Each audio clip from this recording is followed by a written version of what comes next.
ସାରେ ମୁଁ ଆପଣଙ୍କ ପାଖକୁ ଟିକେ ଆସିଥିଲି କ'ଣ କି ଆପଣ ତ ଆପଣଙ୍କର ବେଶୀ ଛେଳି ଗାଈ ଗୋରୁ ତାପରେ ସବୁ ଜୀବଜନ୍ତୁ ଉପରେ ବେଶୀ ଆପଣଙ୍କର ଦକ୍ଷତା ବି ଅଭିଜ୍ଞତା ଅଛି। ଆପଣଙ୍କ ପାଖକୁ ଆସିଥିଲି କହିବା ପାଇଁ କ'ଣ କି ମୋର 25ଟି ସାରେ ମୁଁ କୁକୁଡ଼ା ଏବେ ରଖିଲାଣି, କିନ୍ତୁ ଯେଉଁ 25ଟି କୁକୁଡ଼ା ରଖିଛି ସେ ଠିକ୍ ଠାକ୍ ସବୁ ଥିଲା।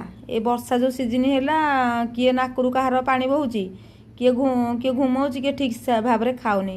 ସାର୍ ମୁଁ କ'ଣ କଲେ, ଦେଶୀ ଚିକିତ୍ସା କଲେ କେମିତି ଭଲ ହେବ କି ମେଡ଼ିସିନ ଦେଲେ ଭଲ ହେବ, ଆପଣ ଟିକେ କୁହନ୍ତୁ। ଆପଣଙ୍କ ପାଖକୁ ମୁଁ ଏତେ ବାଟରୁ ଆସିଛି ପରିଶ୍ରମ କରିକି। ମୋର ସବୁ କୁକୁଡ଼ା ଭାଇ ଭଉଣୀ ଚାଷୀମାନଙ୍କୁ ମୋର ସ୍ୱାଗତ ଏବଂ ମୁଁ ଏକ ପ୍ରକାର ଉପଦେଶ ଦେଉଛି। ବର୍ତ୍ତମାନ କୁକୁଡ଼ା ରଖିଥିବା ଘରଗୁଡ଼ିକୁ ଶୁଖିଲା ରଖନ୍ତୁ, ଯେମିତି ପାଣି ଭେଜିବନି, ଓଦା ରହିବନି। ବର୍ଷା ସମୟରେ ତା ଚାରିପଟାକ ପଲିଥିନ୍ ଜରି ଘୋଳନ କରିଦିଅନ୍ତୁ, ଛିଞ୍ଚରା ନ ପଡ଼ୁ। ଏବଂ ସେ ଘରେ ଯଦି ଓଦା ଚଷୁ କିମ୍ବା କାଠ ଗୁଣ୍ଡ ପକାଇଛ ତାକୁ କାଢ଼ି ଦିଅନ୍ତୁ, ଶୁଖିଲା ଚଷୁ କାଠ ଗୁଣ୍ଡ ପକାନ୍ତୁ। ଏ ହେଲା ପ୍ରଥମ ଘରର ପ୍ରଥମ କଥା। ଦ୍ୱିତୀୟ କଥା, ବିଶେଷ ଫ୍ୟାନ୍ ଲଗାନ୍ତୁନି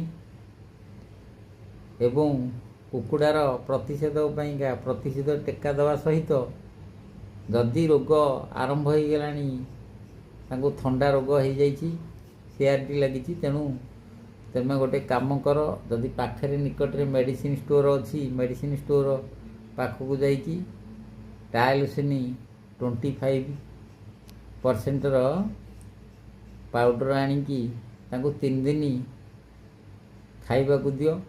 ଲିଟରେ ପାଣିରେ 5 ଗ୍ରାମ ପାଉଡ଼ର ପକାନ୍ତୁ, 25ଟି କୁକୁଡ଼ା ପାଇଁ ଦିନକୁ ହେଇଯିବ। ଯଦି ନିକଟରେ ମେଡ଼ିସିନ ଷ୍ଟୋର ନାହିଁ, ଦେଶୀ ଚିକିତ୍ସା ଆରେ ଉପଶମ ପାଇବାକୁ ଚାହୁଁଛନ୍ତି ସଡ଼ନ୍,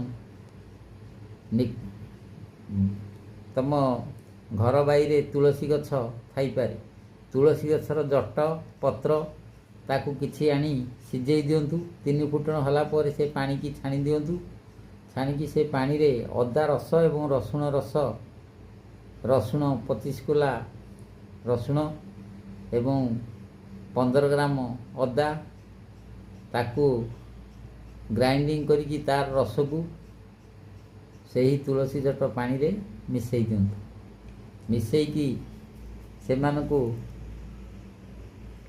ଆଉ ଅଲଗା